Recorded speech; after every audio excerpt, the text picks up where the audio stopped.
Breakups suck, and maybe if you're watching this, you are really going through it right now, in which case, I'm so sorry. And we've had a lot of breakups in our story, and honestly, I'd be searching for hours trying to find something that would just give me a little respite, that'll give me a little relief, and honestly, there wasn't a lot of good ones. But today, we are gonna tell you everything that actually helped us move on from our many breakups with each other and our other breakups. So if you've been going through it right now, stick around, hopefully we will be able to help. Yeah, I just want to preface this by saying I did not do this well, but No, this is what same. I've learned. Yeah. And in retrospect, what I would do better, but we're not breaking up, so. Yeah. We broke up 7 times. So we are the experts at this.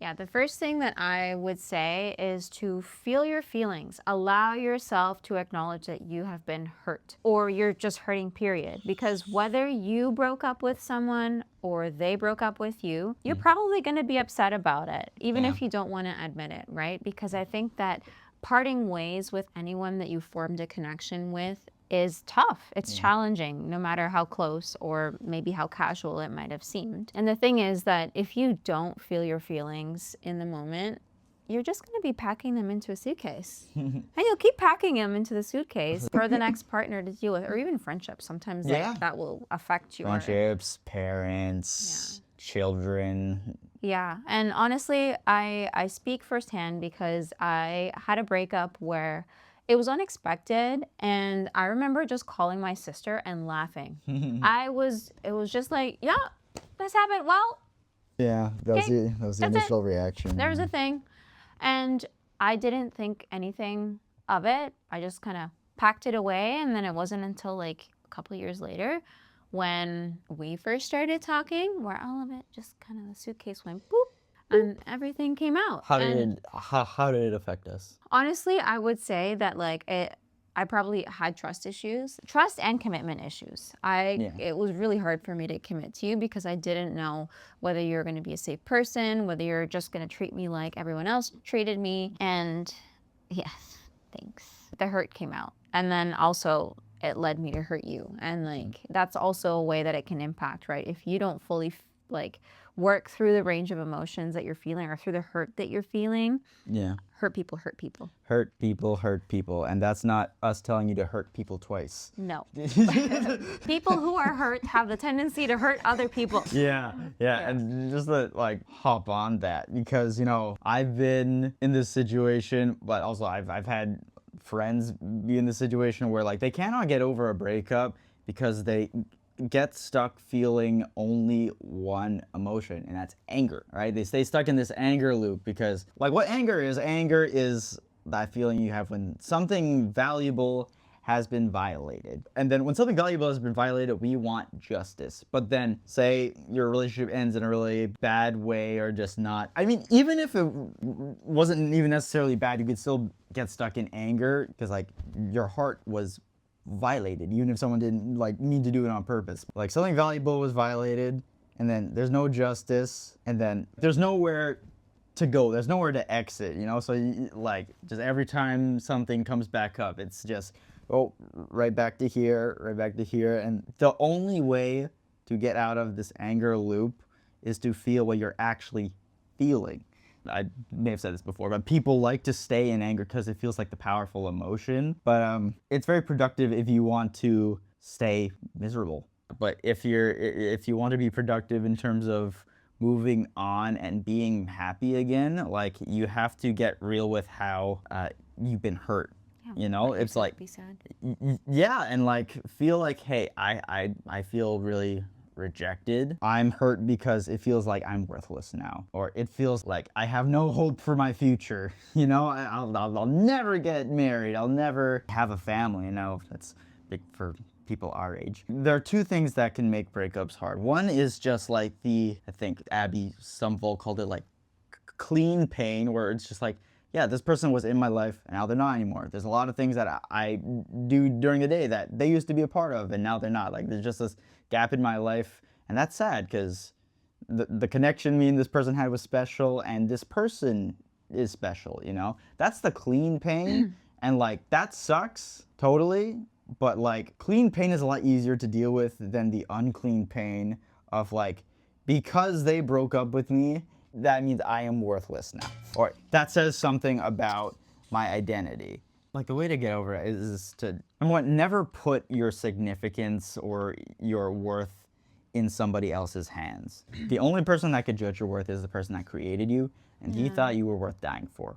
Yeah. Right, so your worth is settled, but if you are getting your worth from whether that person accepts you, that person loves you, that person desires you, or wants to be with you forever and ever, it's setting yourself up to have really low self-esteem forever. You need to be able to divorce the breakup from your idea of yourself, because otherwise you're dependent on either the next partner or the partner that left you, you know. And I massively struggled with that for sure. But then in our breakups, it gave me a great opportunity to grow deeper in my relationship with God and like my identity. And so even though a lot of things like went wrong in relationship, I was so much more resilient by the time we actually got together. Yeah. You stopped making it an identity statement. And Yeah. It just was. Yeah. You know. My second point is to run towards community, not away from it. I think that sometimes when we're hurt or maybe we're embarrassed, especially if you had dated someone in your church community. I felt, the embarrassment really sucks. Yeah, it's hard. And then sometimes like the temptation or the tendency is for us to run away and to move away from the very thing that's going to help us heal, right? Because at that point, you're probably feeling alone. You're probably feeling bad about yourself or bad about your future, whatever it may be. Yeah. You need your friends. You need people who are on your team. I think that it'll fill your bucket again, especially even if it's just a distraction, even if it's just having fun or having people that are going to remind you about the truth of who you are in Christ versus like you just thinking about this person who broke up with you, right? Or this person that you lost, whether or if you broke up with them, right? Yeah, because you brought the concept of like a love bucket, and everybody has a love bucket. And you know, a lot of times people get into relationships, and it's a pretty normal thing that they don't hang out with their friends as much. They're not interacting with their friends as much, and you know, some of that is normal and fine. But you know, especially after you break up, you may think in your mind that like only this person's love is going to make me feel better. But honestly, like actually connecting with your friends after a breakup happens, like it helps enormously. I mean, if you have the right friends. That's true. If the people are steering you the wrong direction or be like, forget that person, blah, blah, blah, and started talking about them poorly, no. That's not what we're talking about. Yeah. No, that's a good point, because your friends can get you stuck in an anger loop too, you know? So hopefully you have good friends. And let me just say, this is probably going to be a lot harder for guys because a lot of guy friendships, I don't want to say most, but a lot of guy friendships, they're very interest-based in terms of like, we bond over like this activity that we like to do, as opposed to actually like getting deeper and vulnerable. Is like, it's a language a lot of guys don't speak. But say if you don't have the right friends around to help you, pay for it, because I got therapy, not even just to handle breakups, just like anxiety and stuff, but man, it really helped me deal with breakups. And sometimes you just need that person who's objective, right? Because let's say it was in your friend group, your friends are probably friends with you and the other person, right? So sometimes it's even hard to trust, like, are you really for me? Or like, are you on their side? And that's hard, right? And so like going to therapy and having that third party, they will know how to steer you, providing it's a good therapist, right? Like you're allowed to go shopping for those. Yeah. And then they'll also help you to work through things that might have come up, right? Because breakups are massively triggering. Like maybe your childhood abandonment is coming up, or maybe like you're feeling like, wow, people just don't choose me, or I'm just so like dispensable, which I've felt all of those things, right? Yeah, totally. And then if you're able to work through those things, and hopefully you are, it'll just set you up better for when your time comes to date someone else in the future.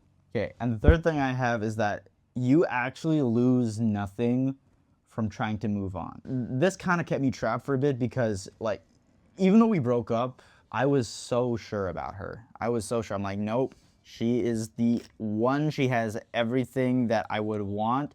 And also just like, I don't know, it just feels right within my spirit, you know? And so it was really hard to like hold on to also what I felt God was telling me, but then also like what I knew was good for me, which was try to move on. But here's what I didn't realize. It's like, okay, say I like make an effort to move on. Not necessarily like I need to start like dating other people, but just like let go of like any sort of expectation of the other person to either come back or to whatever, be nice to you or you know, once you do that, it's a win-win because you win if you moved on, you've healed, and then they come back. Because you've done a lot of like inner work and inner healing, it'll make that relationship much easier. It'll make forgiveness and reconciling and, you know, unpacking all the hurt so much easier if you actually make an effort to move on. And then also if you make an effort to move on and you find another person, then they don't have to deal as much with what the last person did. And so it's completely a win-win. It doesn't mean you're faithless. Yeah. It means you're wise. Yeah. And either way, right? Either way, you're unpacking the baggage. Whether it's that you're waiting for that same person, then you're not bringing up, well, you did this to me and blah, blah, blah, blah. And then it's going to impact your relationship. And then also for that new person, just like you said, like you're dealing with your feelings. Yeah. I rhymed. Yeah. I want you to talk about some unhealthy coping mechanisms that some people have after a breakup. Yeah. I think sometimes, especially if you're not choosing the pathway towards healing, like we strongly recommend not making destructive decisions like revenge dating other people or, I mean, if you drinking your sorrows away or just eating your sorrows away or shopping or what, you know, fill in the vice. I'm so happy I was broke when we were broken up because I couldn't afford any destructive behavior. Yeah. I would have loved so. It would have felt so good. But it would have been bad long term. I mean, in the moment, it would probably feel good and it'll probably distract you. And I think that some distractions are good, There's right? a healthy level of dissociating from your pain. Like, Totally. you know, because there's a healthy level of distraction, but there's distracting you to a level where, like, you're intentionally trying to not feel your feelings ever, but that's not going to help. You know, I saw this one thing that, like, a father who was, like, dying of, like, terminal sickness or whatever, super sucky, but he was telling his daughter, okay, cry for, like, 20 minutes. Like, the next 20 minutes, it's all yours. And then afterwards, like, you know, move on to what you have to do. And then just, like, keep doing that. And I'm like, that is actually really smart because that's another hard thing about breakups is like the idea that I'm like, this is going to be so hard to get over. I don't know when I'm going to feel better again. Yeah, and I think that's why people have a hard time just feeling their feelings because they're afraid of getting stuck in the sadness or just stuck in woes me. Show to lie. But if you know that you are going to feel this, but it doesn't have to consume you, then it's a lot less scary. You know, emotions are always temporary. That's the wonderful thing about them. Whether you're super happy, you're gonna be super sad again. Whether you're super sad, you're gonna be super happy again. And so, just keep that in mind, you know? Yeah. And we were just talking about like destructive decisions, kind of has like, or destructive distractions. There's a positive side to distractions. And I think that leads me to my third point where in order to heal from breakups, like distractions are okay, but even just like have fun. Have fun. You know, find things that you find fun. Not fun like that. Sorry. I did say it like that. Okay. Fun. No. No fun. Like, have fun. Do things that you love. Maybe, I don't know, go to the spa if you like going to the spa. Maybe you go to the gym and do a new class. Or just go and do fun things with your friends. Like, it'll all, again, fill your love bucket and take your mind off of the pain and hurt of the breakup, right? Because, again, you don't want to get stuck there. There's still a whole life to live. You're so much more than just being in a relationship or just having that special someone with you. And you're worth having fun. Like you're worth taking the time to take care of yourself and have fun. Yeah, exactly. You know, life didn't end. Yeah. Yeah, I know like a lot of people right after a breakup, they're like, I cannot have fun. And I'm like, yeah, maybe like for like maybe like a week or two, you probably I'm not saying like you, that you day probably after. can't. But like, you know, eventually go to the carnival, man. I don't know what's fun for you. I don't like carnivals. I don't know why I pick carnival, but Yeah. Can I try a thing? yeah. Okay. Right. Well, if you've taken the time to listen to all of our advice from breakups and you find yourself healed and you're ready to date, we've actually had conversations about things to look for when you're dating someone. And you can find that in this video. Wow.